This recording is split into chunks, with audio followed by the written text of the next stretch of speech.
The supporting actors for Crazy Joe were all wonderful guys.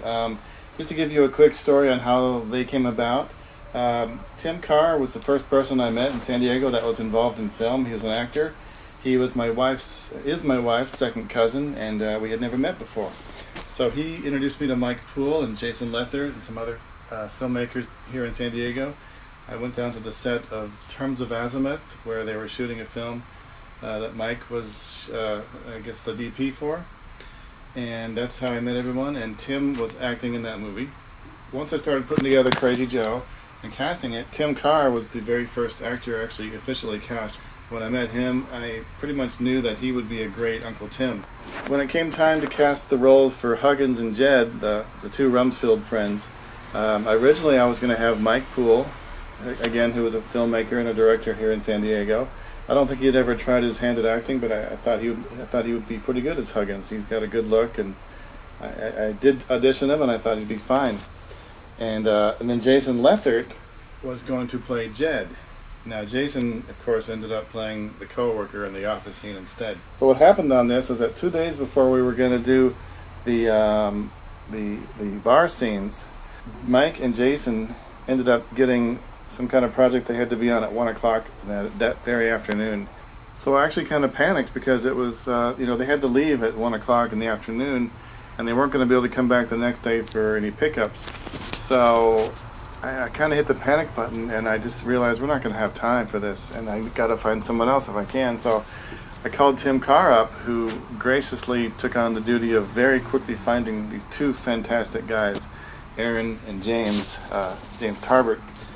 And they came on board sight unseen. I Googled them and saw their faces and their work, and they definitely had the right look. I kind of took a leap of faith with them because I hadn't met them and seen their work, but I went ahead and hired them because we just had to do it. And luckily, of course, they turned out to be just terrific. They're just great guys, and I just love their characters. And also, I'm really happy that we got someone of their age because I think they fit more in with Rumsfeld's age and his style, because Mike and Jason are a lot younger. And so maybe Mike and I can work together again on something else at some point. And then, I still wanted to give Jason a role in the movie. He's done a lot of acting lately, and he's interested in acting. And he of course is a producer and a writer himself. He's made quite a bit of films out here in San Diego. And he actually helped a lot with the pre-production of Crazy Joe. He was there for me when I was casting. He would read for the other actors during casting a lot, and so I finally found a role for him. The scene in the office was only going to be Joe and the boss, and I wrote this part for Jason to have. And I thought it needed a little bit more. That way, you have kind of a juxtaposition of the office friend kind of making fun of Joe, while you have the boss defending him. And the last person we cast was the boss character, Mr. Palmer. But so it was actually Brian Buckley Smith's suggestion that I contact and enlist Rhodes Osbourne. And Rhodes is a great actor. I looked up his reel. He's played a lot of kind of crazy and psychotic and some like mafia characters.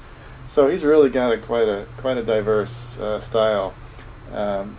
His character in Crazy Joe is very different from anything else I've seen him do, so that was a lot of fun. I'd love to work with him again sometime in the future. And the very last supporting role that we cast was the mother, Jennifer, Joe's wife. Dana, I don't think had done a lot of acting, but she was willing to give it a shot, and she did a fine job. But it ended up being just a very convenient thing that she had to be there on set anyway. And rather than hire an actress to play the mom for all these little scenes she was in, just have Dana do it. And of course, Dana did a fine job. So all the supporting actors in this film came from all kinds of interesting places, and I think they're all great.